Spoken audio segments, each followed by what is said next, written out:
Hello.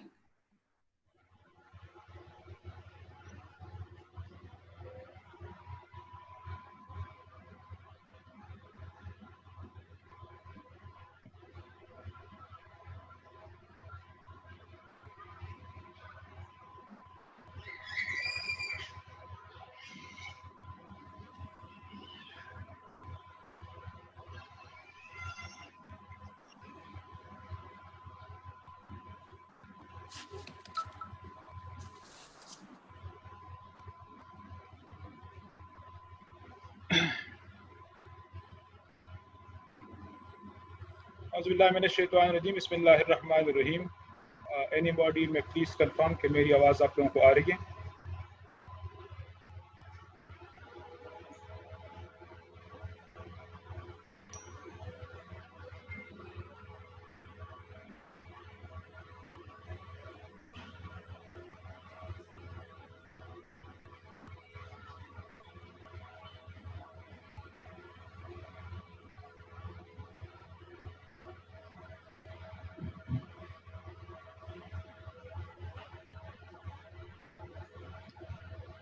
Anybody में please confirm कि आवाज़ मेरी आ रही है आप लोगों को?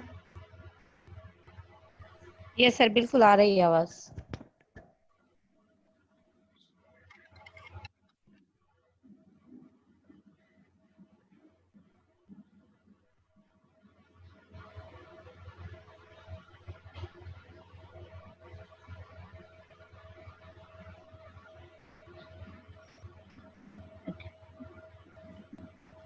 Bismillahirrahmanirrahim. Let's start the session. Today we have session on assessment, and we have requested Madam Anisa Khan, who has a very vast experience in assessment and training as well as development. तो special request किए हमने कि वो आज का session आप लोगों के साथ लेंगे. So I request Madam Anisa to please share the slides and take control of the session.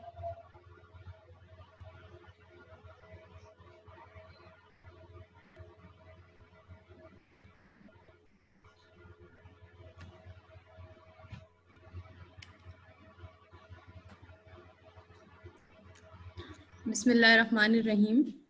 आप सबको मेरी आवाज़ आ रही है?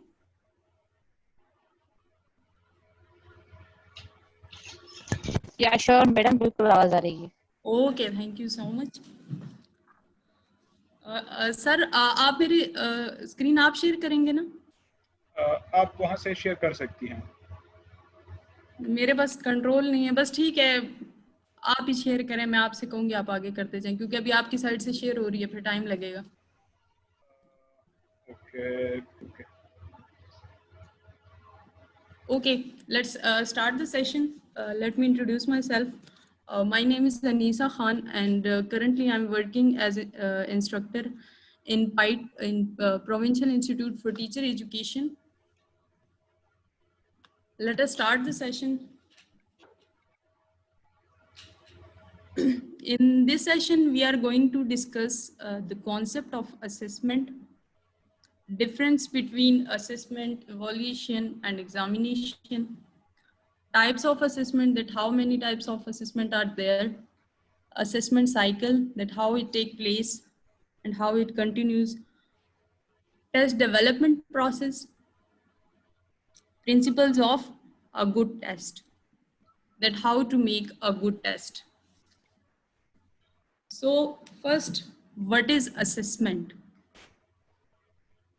As far as assessment is concerned, it helps us to identify the weaknesses and strengths of teacher and student. Assessment में हमें teacher और student की वीकनेसेस का पता चलता है. फॉर एग्जांपल, आपने एक टेस्ट कंडक्ट किया और उसमें मैक्सिमम बच्चे, बल्कि तकरीबन सारे के सारे फेल हो गए, तो इसका मतलब है कि there is some weaknesses on the part of teacher. So उसके बाद टीचर क्या करेगा कि वो अपनी टीचिंग लर्निंग स्ट्रैटेजी को चेंज करेगा, बिकॉज हर teaching learning strategy is not effective. और इसी तरह अगर टीचर ने एक टेस्ट कंडक्ट किया on a part of the student weaknesses और स्ट्रेंथ, आप किस तरह मालूम करेंगे? अगर टेस्ट में आपके पास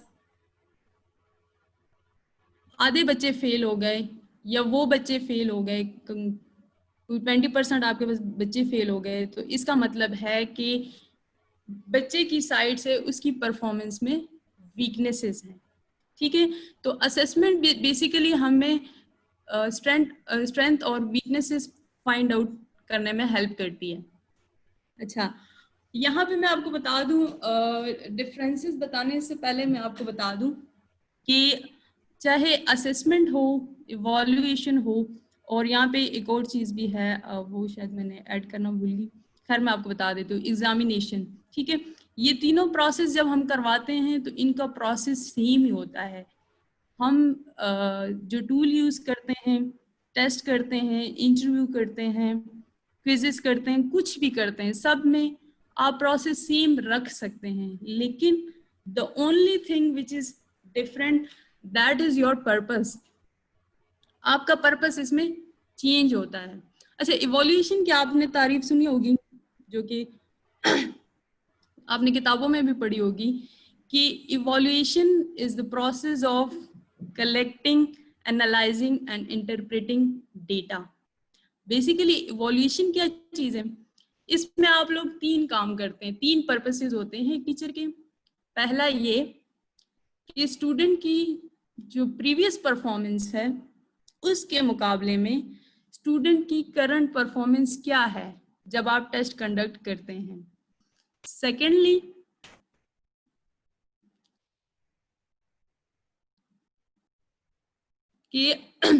आप स्टूडेंट के लिए एक सेट क्राइटेरिया रखते हैं। फॉर एग्जाम्पल, आपने कोई क्वालिफाइंग मार्क्स रख दिए, या आपने कभी रिजल्ट कार्ड को आपने नोट किया होगा, उसमें दिखाया जाता है कि 70% में जो है वो ए ग्रेड में बच्चा फॉल करता है, जिस बच्चे ने 60% लिए हैं उसका बी ग्रेड है।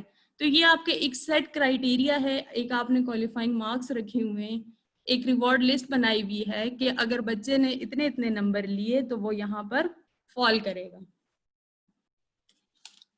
अच्छा, नंबर 3 जो है, आप 2 स्टूडेंट्स का कंपैरिजन करते हैं कि फॉर एग्जांपल मेरे पास स्टूडेंट ए जो है वो स्टूडेंट बी के मुकाबले में कैसा है। सो बेसिकली इवोल्यूशन जो है, it is the comparison of things, the comparison of the students previous performance and the current performance, the comparison of 2 students, and the students comparison about the students judgment about a set criteria।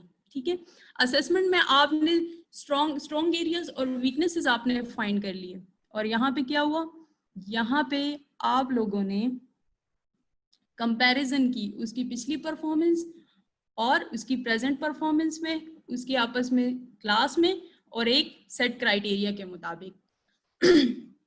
एक और चीज भी यहाँ पर आती है जिसको हम एग्जामिनेशन कहते हैं। एग्जामिनेशन भी सेम चीज है, प्रोसेस सेम है आपका।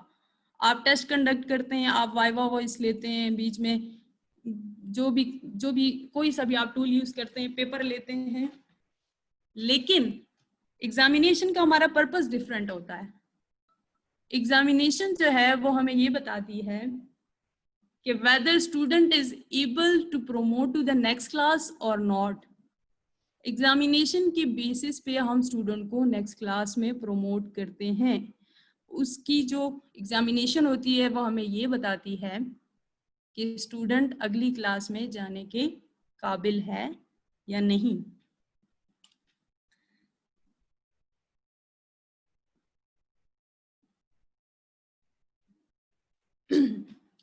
ओके, अब आगे टाइप्स ऑफ असेसमेंट।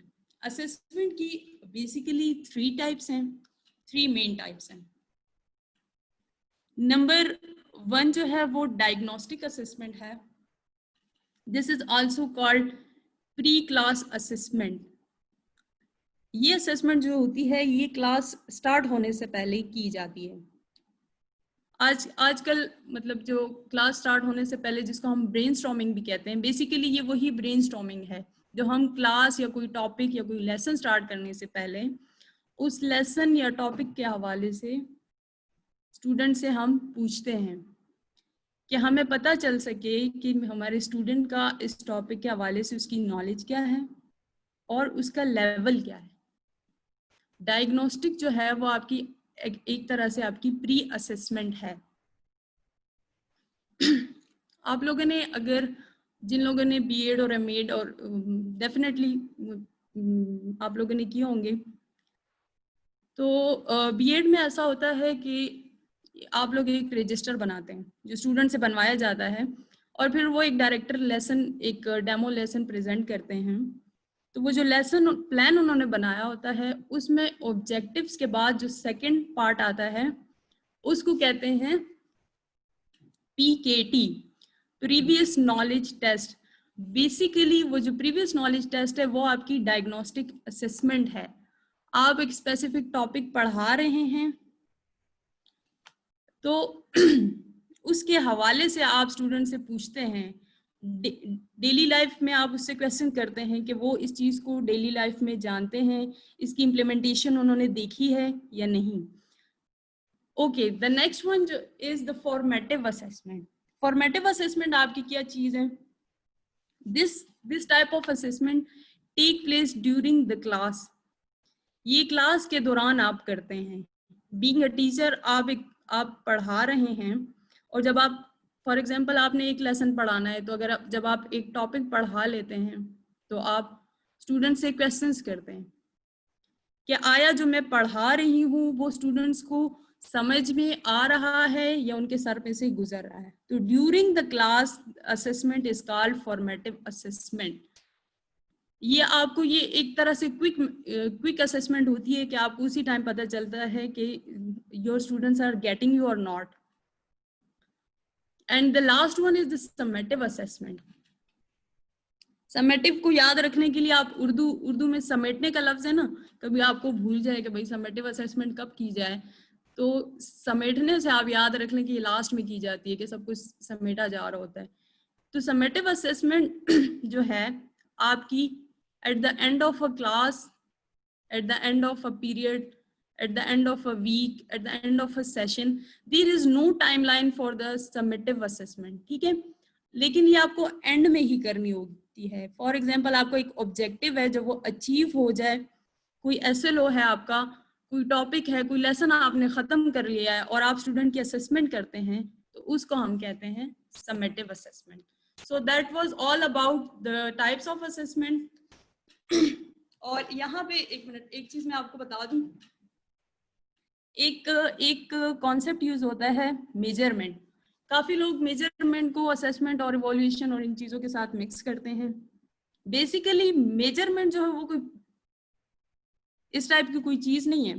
असेसमेंट और इवोल्यूशन की तरह आप कोई टेस्ट वगैरह नहीं कंडक्ट कर ले। वो जो है मेजरमेंट जो है वो असल में एक डिग्री ऑफ कलेक्टिंग डेटा है, ठीक है। एक इसमें क्वांटिटेटिव होता है और एक क्वालिटेटिव होता है। क्या आप बच्चे की असेसमेंट और इवोल्यूशन कर रहे हैं तो आप अगर क्वालिटेटिव कर रहे हैं तो उसमें आप रेटिंग स्केल रखेंगे, आप ऐसे इंडिकेटर रखेंगे कि बाज़ों का लोग रखते भी हैं excellent, good, very good, satisfactory, unsatisfactory.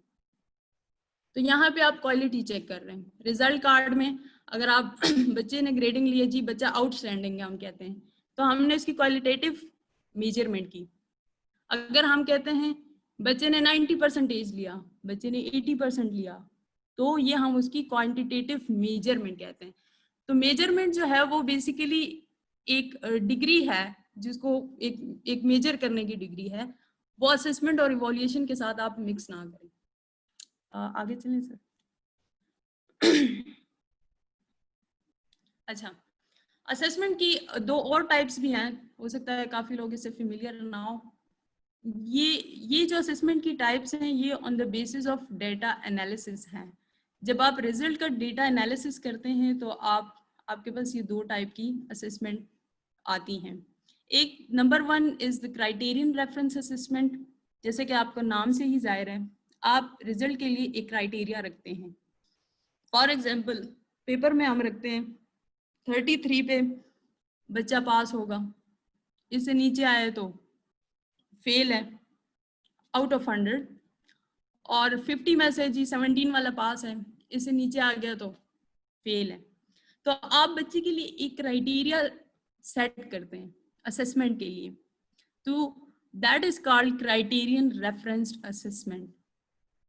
The next one is नोम रेफरेंस असेसमेंट।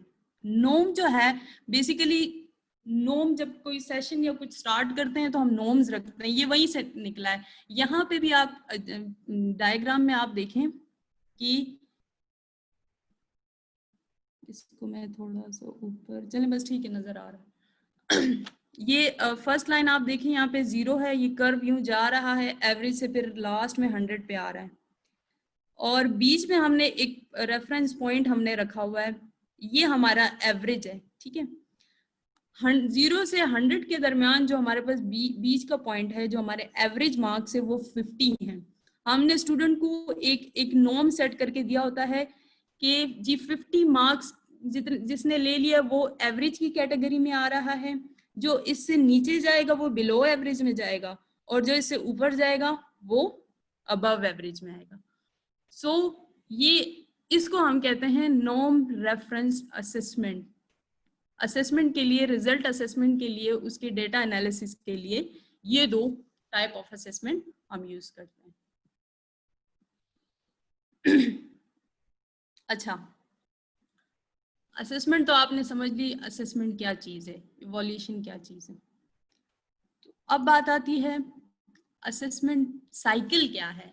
बेसिकली असेसमेंट शुरू कहाँ से होती है और फिर खत्म कहाँ से होती है, और अगर खत्म होती भी है या नहीं। तो the first step is, this is the very simplest cycle of assessment, ये आपको बहुत इजीली अंडरस्टैंड कर लेंगे आप लोग। Number 1 is establish learning outcome. कोई भी काम करने से पहले प्लानिंग की जाती है, ठीक है, किसी मंजिल का तयन किया जाता है। तो बेसिकली ये जो लर्निंग आउटकम एस्टेब्लिश करने होते हैं ना, ये आप मंजिल के लिए एक मैप बना रहे होते हो।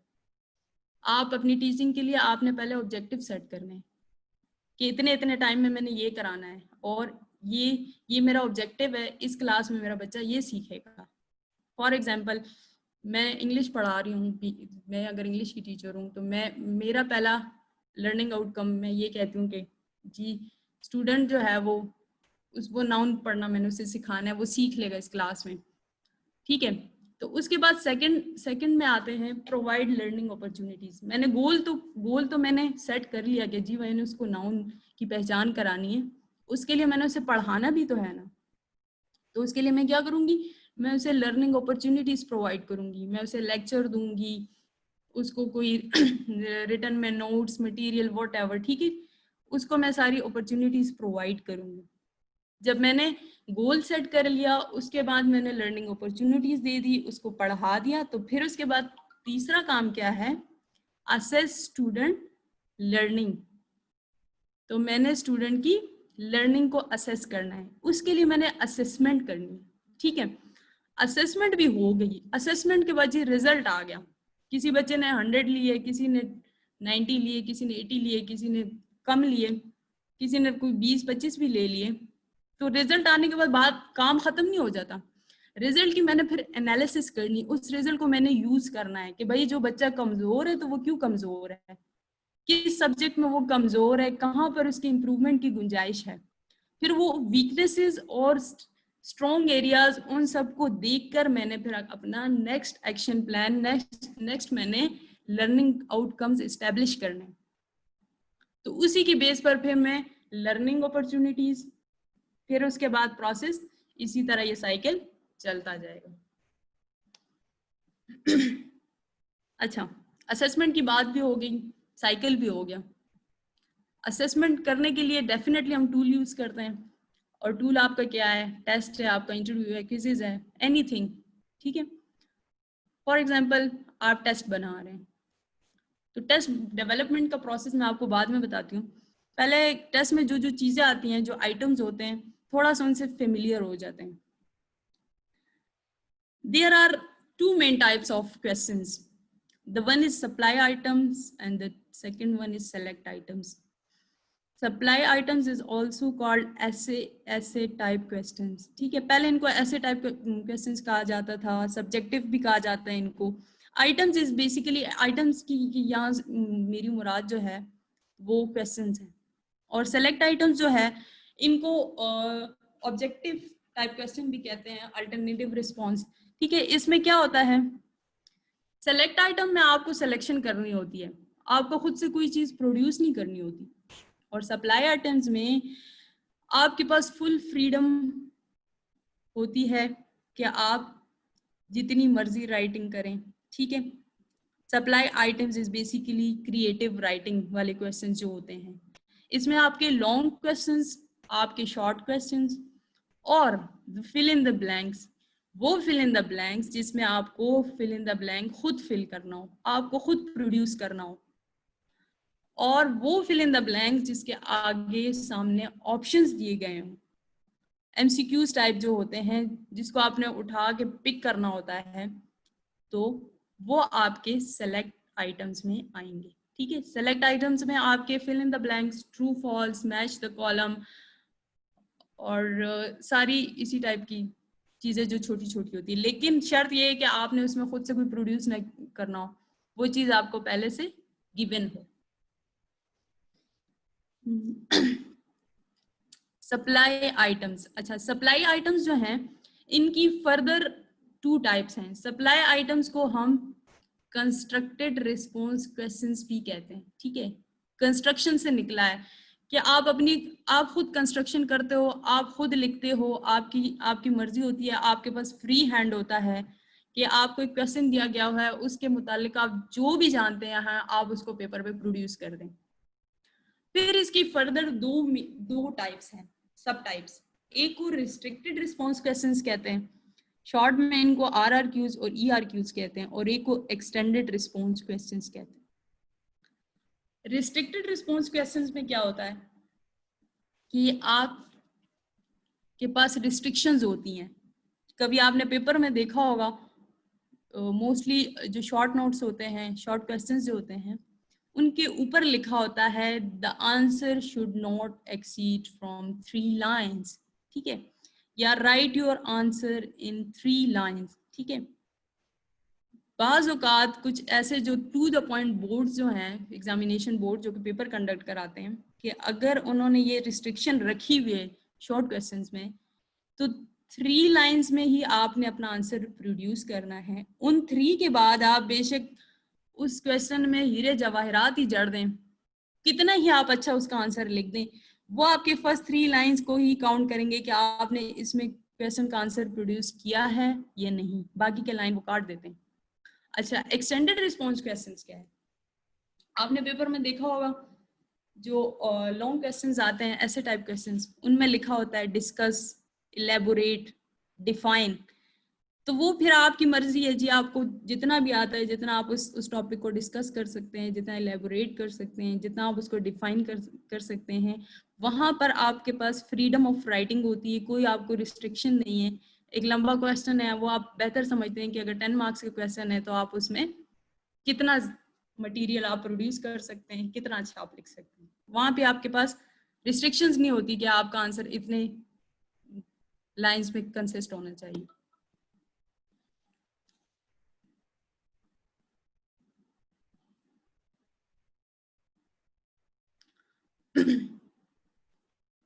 Okay, the next one is test development process.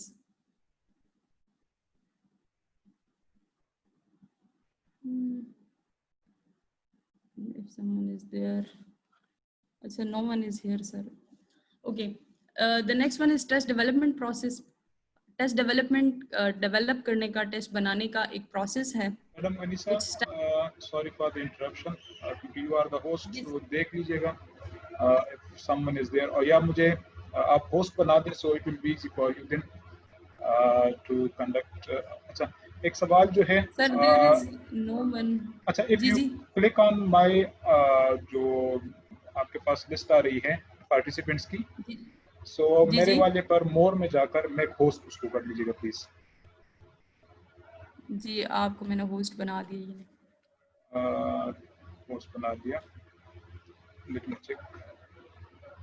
Yes, thank you. Okay, एक चैट बॉक्स में साइमा पवर साहिबा एक सवाल है कि ये ERQ को थोड़ा इनको एक्सप्लेन करके बता दें कि व्हाट आर ERQs। ERQs ठीक है मैं बता देती हूँ, ठीक है। चैट सर बॉक्स में था तो इस वजह से आपको विजिबल नहीं था, sorry for the interruption. Thank you. It's okay sir. अच्छा मुझे टाइमिंग्स का आइडिया नहीं है, मुझे नहीं पता कि क्लास का बैंड हो गया, आपको मुझे शो नहीं हो रही। No issue, you still have for this session almost 10 minutes। और फिर इसके बाद हम असल में 2 सेशंस हम लेते हैं, एक सेशन जब हम खत्म कर लेते हैं तो फिर क्वेश्चन आंसर का सेशन होता है। सो यू हैव 10 मिनट्स, अगर इसमें कंप्लीट हो जाती है all right, no issue, we will be back और दोबारा से हम आगाज कर लेंगे। तो साइमा पवर साहिबा का जो क्वेश्चन है प्लीज ERQ के मुतालिक, so kindly you are requested to respond. अच्छा ERQ जो है वो तो बहुत ही ज्यादा इजी है। ERQ में ये है कि आपको जो लॉन्ग क्वेश्चन आपके आते हैं ना वो सारे ERQs में आते हैं। एक्सटेंडेड रिस्पॉन्स मतलब आपका जो रिस्पॉन्स है ना आप उसको एक्सटेंड जितना मर्जी आप चाहें आप उसको एक्सटेंड कर सकते हैं, ठीक है। इसमें कोई मतलब इतनी मुश्किल बात नहीं है, आपको फिर भी कोई कंफ्यूजन हो तो आप फिर क्वेश्चन में पूछ सकती हैं। थैंक यू अच्छा madam. Next, okay welcome sir. Okay test development process की तरफ चलते हैं। टेस्ट का बनाने का भी अपना एक तरीका है जिसके कुछ स्टेप्स हैं, वो यहाँ मैं आप लोग को बताती हूँ कि उसको कैसे फॉलो करेंगे। अच्छा टेस्ट डेवलपमेंट प्रोसेस में सबसे पहले आपके पास आता है स्टेटमेंट ऑफ ऑब्जेक्टिव्स, ठीक है। जैसे कि मैंने पहले भी आपको बताया असेसमेंट साइकिल में मैंने बताया कि पहले आपने लर्निंग आउटकम्स आपने इस्टेब्लिश करने होते हैं किसी भी काम करने के लिए। टीचिंग डेफिनेटली क्लास के लिए तो हम करते ही हैं। तो स्टेटमेंट ऑफ ऑब्जेक्टिव्स जो है आपने टेस्ट बनाने के लिए पहले आपने ऑब्जेक्टिव्स स्टेट करने हैं, ठीक है। आपने ये देखना है कि आप इस टेस्ट में स्टूडेंट से क्या चाहते हैं, आप उसकी कौन सी स्किल को जज करना चाह रहे हैं, ठीक है। अगर आप रीडिंग स्किल को कर रहे हैं तो आप रीडिंग से रिलेटेड मटेरियल देंगे। फॉर एग्जांपल आप इसमें कंप्रीहेंशन दे सकते हैं। आपने एक पैसेज दे दिया, उसके नीचे क्वेश्चन पूछ लिए और उन क्वेश्चन का मकसद ये होता है कि ये जो पैसेज जो है बच्चा इसको पढ़कर इसमें से आंसर ढूंढ सकता है। मतलब इसका मतलब है कि उसकी रीडिंग स्किल इतनी अच्छी है कि वो क्वेश्चन के आंसर फाइंड कर सकता है। तो आप रीडिंग स्किल अगर आप देखना चाह रहे हैं तो फिर आपने रीडिंग स्किल्स के हवाले से ही टेस्ट में क्वेश्चन डालने हैं। और इफ यू वांट टू जज द राइटिंग स्किल्स तो फिर आपने बच्चे को फुल फ्रीडम ऑफ राइटिंग देनी है। आपने ऐसा क्वेश्चन करना है कि उसमें बच्चा जितना मर्जी वो लिखना चाहे वो क्रिएटिव राइटिंग कर सके। सॉरी। अच्छा जहां तक स्पीकिंग और लिसनिंग की बात है तो आपने ऐसी एक्टिविटीज डिजाइन करनी है कि आप बच्चों की स्पीकिंग और लिसनिंग स्किल जो हैं उनको मेजर कर सकें। और then is the problem solving, analytical thinking. कोई भी चीज आप करना चाह रहे हैं प्रॉब्लम सॉल्विंग में आपने प्रॉब्लम सॉल्विंग क्वेश्चंस ही देने हैं। ये नहीं कि आपने कोई स्टेटमेंट दे दी, आपने कोई ऐसी कोई स्टेटमेंट पूछ ली तो उसमें तो बच्चे ने कोई प्रॉब्लम सॉल्व ही नहीं किया, तो फिर आपको कैसे उसकी प्रॉब्लम सॉल्विंग स्किल का पता चलेगा। इसी तरह एनालिटिकल थिंकिंग में आपने इस टाइप के क्वेश्चन देने हैं कि बच्चे की एनालिटिकल थिंकिंग आपको पता चले कि वाकई बच्चे की ये थिंकिंग है या नहीं। सेकंड फिर है कंटेंट आउटलाइन।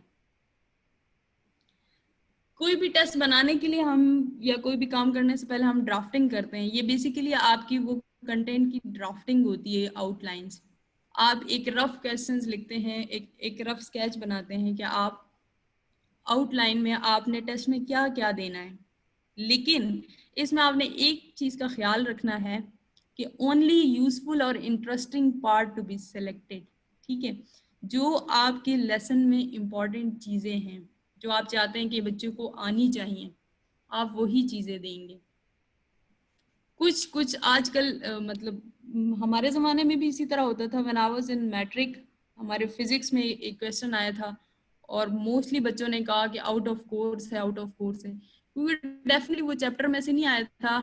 आपने कभी नोट किया होगा कि बायो केमिस्ट्री और फिजिक्स की जो बुक्स होती हैं इनमें छोटे से बॉक्सेस बने होते हैं। एक बॉक्स में लिखा होता है यू मे नो और एक बॉक्स होता है इंटरेस्टिंग इंफॉर्मेशन। वो आपकी कोर्स से रिलेटेड नहीं होती, ना आपके करिकुलम से रिलेटेड होती है, उसका उस चैप्टर से कोई ताल्लुक ही नहीं होता। वो तो वैसे ही डेली लाइफ में चीजें हो रही हैं, फिजिक्स से रिलेटेड हो रही हैं, बायो से रिलेटेड हो रही हैं, केमिस्ट्री से रिलेटेड वो चीजें दी होती हैं। वो क्वेश्चन जो था वो वहां से इंटरेस्टिंग इन्फॉर्मेशन से आया हुआ था। तो अगर आप बच्चे को ऐसी जगह से क्वेश्चन दे रहे हैं तो ये तो फिर आप ज्यादती कर रहे हैं ना। जो चीज जो आपके करिकुलम में है, जो जहाँ पे सिलेबस पूरे हो रहे हैं, ऑब्जेक्टिव्स अचीव हो रहे हैं, जिस चीज से टीचर को चाहिए कि क्वेश्चंस वहीं से चैप्टर से दें, और जो इंटरेस्टिंग पार्ट और जो इम्पोर्टेंट चीजें हैं कोशिश करें कि टेस्ट में वही इंक्लूड करें। The next one is item selection. Item selections, item मैंने आपको पहले बता दिए। हमारे पास CRQs, ERQs, RRQs होते हैं, MCQs होते हैं, शॉर्ट नोट्स होते हैं, फिल इन द ब्लैंक्स, कुछ भी। आप जब ड्राफ्टिंग करेंगे तो आप उसमें ये ड्राफ्टिंग भी करेंगे कि जी मैंने पेपर में कितने पार्ट होने चाहिए, मैंने MCQs कितने देने हैं। अच्छा, शॉर्ट नोट्स मैंने देने हैं, उसमें CRQs में ERQs कितने होंगे और RRQs कितने होंगे। ठीक है, आप कहेंगे जी पेपर, फॉर एग्जांपल पेपर है, उसके 3 पार्ट्स हैं। पहले मैंने सेलेक्ट आइटम्स दे दिए, मैंने MCQs दे दिए, फिल इन द ब्लैंक्स दे दिए, ट्रू फॉल्स दे दिए, मैचिंग दे दी। अच्छा, सेकंड पार्ट में मैंने शॉर्ट क्वेश्चन दे दिए, रिस्ट्रिक्टेड रिस्पॉन्स क्वेश्चन दे दिए कि भाई इनका आंसर जो है वो 2 लाइन या 3 लाइन से एक्सीड नहीं करना चाहिए। और ड्राफ्टिंग में या आइटम सिलेक्शन के दौरान आप ये भी देख लें कि आपने बच्चे को चॉइस कितनी देनी है। और फिर जो last part of the paper जो है उसमें हमारे पास फिर ERQs रह जाते हैं, जो कि आपके ऐसे टाइप क्वेश्चन, लॉन्ग क्वेश्चन जिनको कहते हैं। तो आइटम सिलेक्शन आप पहले से ड्राफ्टिंग में कर लें तो आपको आसानी रहेगी टेस्ट डेवलप करने के दौरान में। अच्छा, नेक्स्ट पर हमारे पास आता है item construction. This is the very important part of the test development. इसमें आपने क्या करना है कि ब्लूम टैक्सोनॉमी तो आपने पढ़ी होगी, कॉग्निटिव एक लेवल है, उसमें आपने उसमें देखना है आपके उसमें आपने कौन से लेवल के क्वेश्चन देने हैं, नॉलेज के कितने देने हैं, कंप्रीहेंशन के कितने होंगे, एप्लीकेशन के कितने होंगे।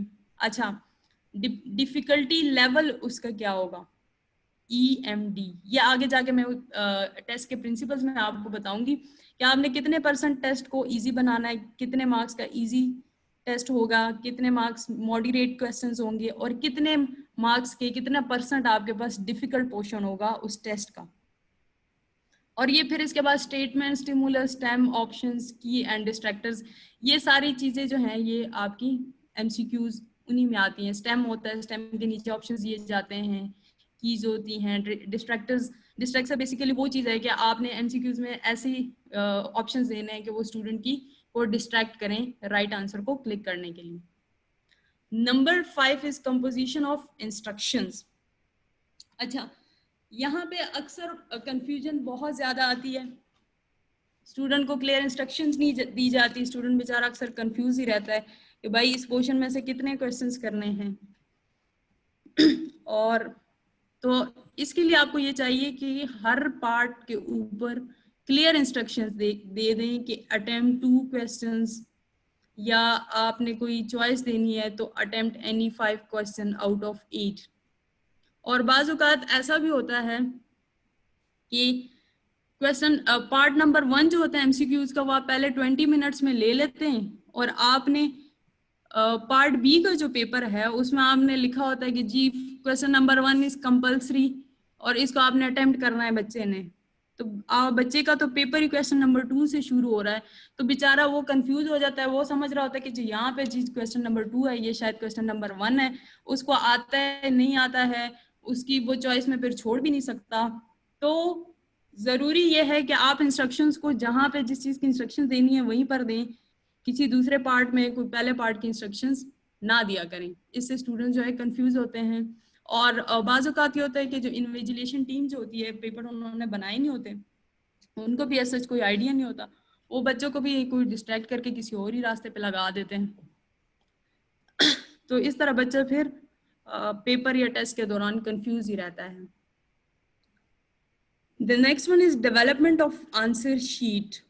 ये जो है प्रोसेस, ये प्राइमरी स्टूडेंट्स के लिए होता है। जो आपकी प्री नर्सरी के स्टूडेंट है या प्राइमरी के, वो स्टूडेंट्स जो कि आपके आंसर शीट में क्वेश्चन को डेवलप करने जा रहे हैं, ठीक है, उसी में क्वेश्चन पेपर में ही उन्होंने उसी में आंसर करना है। तो आपने ये करना है कि उनके लिए सफिशिएंट स्पेस छोड़नी है। ये नहीं कि क्वेश्चन 3 लाइन का है और आपने 1 लाइन छोड़ दी तो बच्चा बेचारा कहाँ लिखेगा। तो जब छोटे बच्चों के लिए टेस्ट या पेपर बनाने हों तो उनके लिए नीचे जो लाइंस होती हैं वो इतनी छोड़ा करें कि बच्चा आंसर इजीली लिख सके। अच्छा, number 7 is the construction of answer keys and rubrics. Answer keys आपके क्या होते हैं? आपने एमसीक्यूज का आपने पेपर बनाया जी, एमसीक्यूज हैं, फिल इन द ब्लैंक्स हैं, जो भी चीज़ें हैं, छोटी छोटी शॉर्ट नोट, सेलेक्ट आइटम्स जो हैं। बाज़ औक़ात ऐसा होता है कि पेपर आपने बनाया, चेक कोई और बंदा कर रहा होता है, उसको नहीं पता होता, उसको फिर उस बेचारे को भी मुश्किल होती है, वो जाके बुक देखेगा, एक एक देखेगा जी आपने ब्लैंक कहाँ से लिया है, जी आपने एमसीक्यूज कहाँ से लिया है, फिर उनके आंसर अक्सर वो गलत भी हो जाते हैं, फिर इश्यूज भी बन जाते हैं। तो जैसे ही आप पेपर डेवलप करें, टेस्ट डेवलप करें, उसके साथ एक आंसर कीज की शीट भी डेवलप कर दें। और ये जो दूसरा टर्म है रूब्रिक्स, जो है ये आपके ऐसे टाइप क्वेश्चन में यूज होते हैं। रूब्रिक्स बेसिकली वो चीज है कि अगर आप एक 10 मार्क्स के क्वेश्चन दे रहे हैं तो आप उसके मार्क्स को पीसेस में डिवाइड कर देते हैं। फॉर एग्जाम्पल, एक क्वेश्चन है what is noun, how many types are there, define any two. ये मेरा एक क्रिएटिव राइटिंग का बड़ा सा क्वेश्चन है, लेकिन मैंने इसको 3 पीसेस में दिया हुआ है, मैंने 3 चीजें पूछी हैं।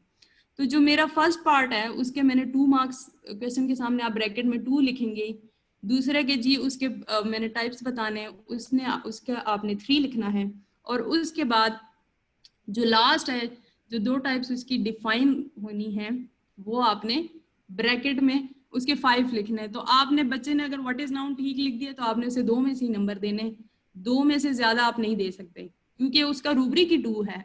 इसी तरह अगर वो उसके सारे टाइप्स बयान करता है तो आप 3 में से मार्क्स देंगे, 3 से आप ज्यादा नहीं दे सकते। और इसी तरह अगर वो उसकी 2 टाइप वेल डिफाइन करता है तो आपके पास 5 नंबर है, आप उन 5 में से ही दे सकते हैं। अगर उसने क्वेश्चन का एक पार्ट कर लिया, बाकी छोड़ दिया, तो उसको वो 2 नंबर में से आप मार्क्स देंगे, बाकी आप नहीं दे सकते। अच्छा, the 8-1 thank you madam Anisa, just 10 seconds remaining, so 10 minute का ब्रेक करते हैं, फिर लास्ट 2 प्लीज। ठीक है, चलें, ठीक है। थैंक यू 10 मिनट्स का ब्रेक, फिर उसके बाद be back please. Thank you.